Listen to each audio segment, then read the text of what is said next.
it? What's going on, everybody? My name is Blitzwinger, and ladies and gentlemen, Marvel Rivals is real. We have a brand new Marvel game that we will all get to play this year.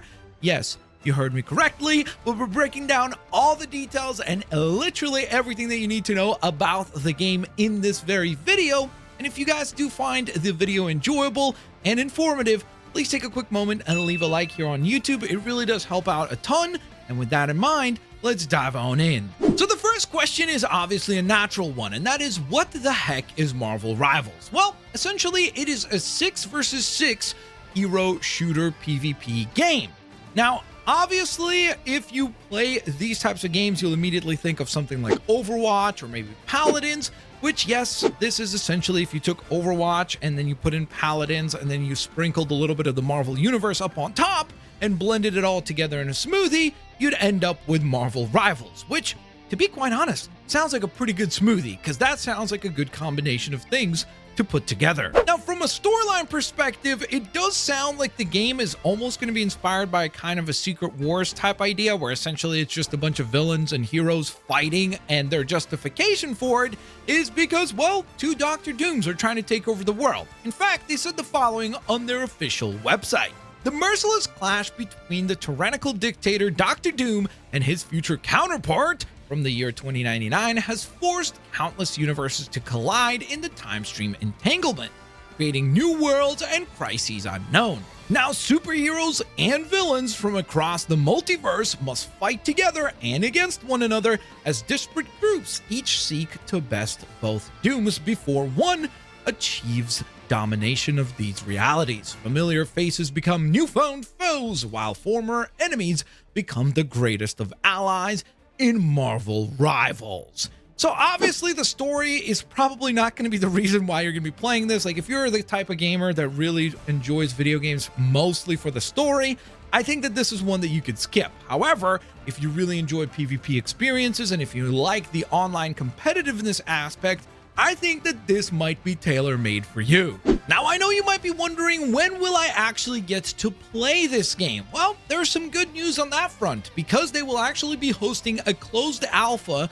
that you could sign up for right now on their official website, and that will supposedly be going live sometime in May. So that is just a couple months away, being able to actually get our hands on this game and actually getting to play it. Now, during this playtest, as of right now, from what I understand, it has been confirmed that 12 characters will be playable, but fear not, because the current roster already stands at 18 different heroes. Them being Black Panther, Bruce Banner / the Hulk, of course, Doctor Strange, Groot, Iron Man, Loki, Luna Snow, Magic, Magneto, Mantis, Namor, Penny Parker, who is of course wearing the Spider or SPDR suit as well, Rocket Raccoon, Scarlet Witch, SpiderMan, Star-Lord, Storm, and the Punisher. So that is already a pretty exciting and eclectic set of characters for the most part. I think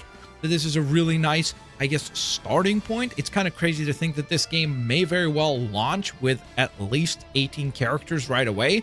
That's definitely pretty exciting. But there are people that have been continuously leaking information around this game, and they have pointed out that they have pretty concrete sources that tell them that Moon Knight, Thor, and Dr. Doom himself, who seems to be the big bad guy of this universe, are all going to be playable characters after launch as well. So that is pretty exciting to look forward to, a possible roster of 21 characters. Now, of course, as this game was announced, there was a lot of people saying, deservedly so, that, hey, it looks a lot like Overwatch, or this is pretty much Overwatch with Marvel. I would say yes, I definitely do see the comparisons, and the similarities are quite obvious. However, I do like that they are also going a little bit their own way, with a few different elements confirmed to make this game feel a bit different to things like Overwatch. First and foremost, of course, it is third person instead of being first person, which I think is a major W. In addition to that, they also showcased a destructible environment, which I think that for a game like this could genuinely be very interesting, and I've not seen something like it for these types of games. essentially being able to like destroy this bridge right here, for example, as Black Panther, and maybe now create a brand new choke point that the enemy team has to circle around because they can no longer use the bridge. I think that that's a really interesting concept, and I think that it could open up some very interesting moments from a gameplay perspective. And speaking of gameplay, they showcased that they would also offer something called team-up moves, which look very dynamic and quite cool as well, essentially allowing you to team up characters and deliver more powerful moves. We see Rocket land on Groot's shoulder and deliver a very cool looking special attack. We also do see a team up between the Hulk and Iron Man. We also do get to see a team up between Namor and Luna Snow, where essentially Namor has these kind of sentry turrets that he gets to place down in the form of like octopuses that shoot water, kind of like Torbjorn, I guess, in Overwatch. But instead, once he's powered up with Luna Snow, those turrets now have a freezing blast ability, which I think is a really cool concept, and I think that this could be something that will make the gameplay super duper dynamic. Trying to come up with unique combinations that are super effective against enemy teams is going to be an absolute blast, or at least I hope so. Now, you might be wondering, what platforms will this game be playable on? As of right now, this early closed alpha that will be taking place for the game is going to be on PC only, which means that yes, you're going to need to get either the Steam launcher or the Epic Games launcher and utilize the code that hopefully you receive for the alpha and play from there. I also do want to go on ahead and mention that you do need a pretty hefty PC to run this game. It is definitely not one of those games that will run on just about every machine. It certainly looks like it's going to require some powerful machines, as well as 70 gigs of space to download the game, which is kind of astounding.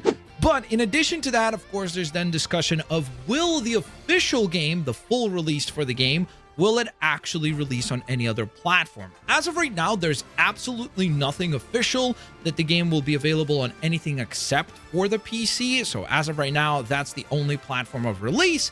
However, there were rumors that it might be released on mobile. I don't think that that will be true anymore now that we've seen the specs that this game requires to run well. I just don't think that mobile platforms would be able to support that. I don't think that this game will be coming to the Switch for that same reason. But I do suspect that there's a very good chance that a game like this will be announced to have console support. However, most likely only on the PlayStation 5 as well as the Xbox Series X. Once again, it does look like a game that will actually require quite a bit of heft when it comes to the hardware required to run it. And so that was a bit of a bummer, but on the positive side of things, this game is free to play. So that's exciting. Of course, at least for some people. I know that obviously when you hear free to play, a lot of gamers kind of get like, whoa, okay, well, how are they going to monetize it? And is it going to be predatory? And is it going to be insane? Again, I guess time will tell how crazy they are with it, but obviously, the fact that it's free to play is exciting because it means that there is nothing for you to lose in terms of being able to just try the game. So I think that that is definitely pretty cool to hear. In addition to that, there have been confirmations from those same leakers that pointed out that there might be new characters being added, like Moon Knight, as I mentioned before. They've also pointed out that they've personally heard that there is a Spider-Punk skin available in the game, and that there will be a President Loki skin available in the game, which sounds awesome. And again, I'll say this much, like if the game is really fun and is really well made and runs well, I don't think that we as gamers have a problem with them monetizing it using the cosmetic side of things. Next, I wanted to just go through a few rapid fire details that I thought were really cool to point out for you guys. So first and foremost, let's kick things off with probably the fact that you heard Spider-Man speak in this trailer. Don't mess with the amazing Spider-Man! Yes, that is Yuri Lowenthal's voice. So the Insomniac Spider-Man will be returning, or sorry, the voice actor for the Insomniac Spider-Man will be returning to voice Spider-Man once more, so that is obviously pretty exciting. The game as of right now does not have any sort of plans for a PvE mode, so if you're one of the people that wanted to hear some sort of news about that, as of right now, this will be a pure player versus player experience. There's also some interesting news about the maps that will be featured with the game. As of right now, again, this is something that is confirmed via the trailer itself, but then in addition to that, just simply people who have supposedly played the game and have leaked some of the information. And so apparently one of the maps, which seems to be the one that is most prevalent in the trailer itself, will be titled Odin's Vault, and it will feature essentially one team trying to deliver the Stormbreaker weapon towards Odin's Vault, while another team is trying to make sure that that does not happen. So obviously, again, kind of that payload delivery system that we have seen in many games, including, once again, Overwatch. The other map that is rumored to be included is that of some sort of a Neo Tokyo, or maybe a futuristic, more futuristic than usual version of Tokyo, because it is prevalent in a lot of the images that they've been releasing, as well as the trailer itself. So it is kind of a safe bet to assume that that will be another map. But then the third one is a very exciting one, which will supposedly be a Spider Island themed map, which should be pretty freaking awesome to see how they implement that into the game. Now, at the time of recording this video, there are 3 confirmed classes for this game, them being the traditional classic support class. Then you have the DPS, which is pretty much your damage dealer class, the one that's able to output tons and tons of damage, but tends to not have a whole lot of health. Now, on the flip side of that, the third form, or the third class that will be available, is the tank class, which will be able to take tons of damage and try to defend the rest of your team. Now, my hope is that they continue this in terms of a balance approach with this game, because you don't really want to release too many DPS characters or too many supports or too many tanks, and you do also want to make sure that each one of the classes kind of fulfills their role, instead of having issues where, let's say, one of the tank characters is just so overwhelmingly better than all the others that there's no point to play anything except for that one character. So the balancing side of things is definitely going to be a problem, I think, but I do like that as part of the trailer, we can clearly tell that the characters like Bruce Banner, for example, he has very little health when he's Bruce Banner, but then when he hulks out, his health jumps up all the way to 900 HP. I think that that's really cool that they are paying attention to those details.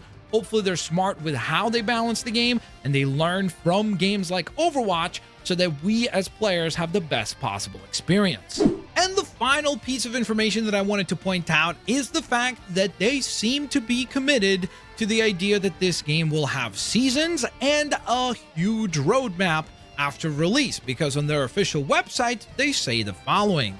The Marvel Multiverse brings infinite possibilities. Each seasonal drop will introduce new superheroes to the battlefield, along with challenging and diverse maps, unlock new content to implement across various gameplay strategies, while experiencing thrilling action and endless possibilities in these adventurous team battles. So obviously that all sounds pretty freaking awesome. I really do hope that the maps is something that is released for everybody. I don't particularly mind if they do end up going the route of charging for heroes, or at least having you play to earn the unlock of those heroes, just because, again, since the game is free to play, it makes sense that they're going to need to have some way to actually monetize it, as long as it's not a case of, hey, the newest hero is the most powerful by far, and it pretty much becomes pay to win. I think that things will be a-okay, and I don't think that players would mind necessarily having to pay for the characters. But let me know what you guys think. Is Marvel Rivals something that you will be checking out? Is this a game that you are excited now that you've heard and learned everything that I broke down for you during today's video? Of course, in addition to that, don't forget to leave a like. Thank you guys so very much for your support. I will hopefully catch you guys here on the next one. Peace out. See you later, alligators. Bye-bye, everyone.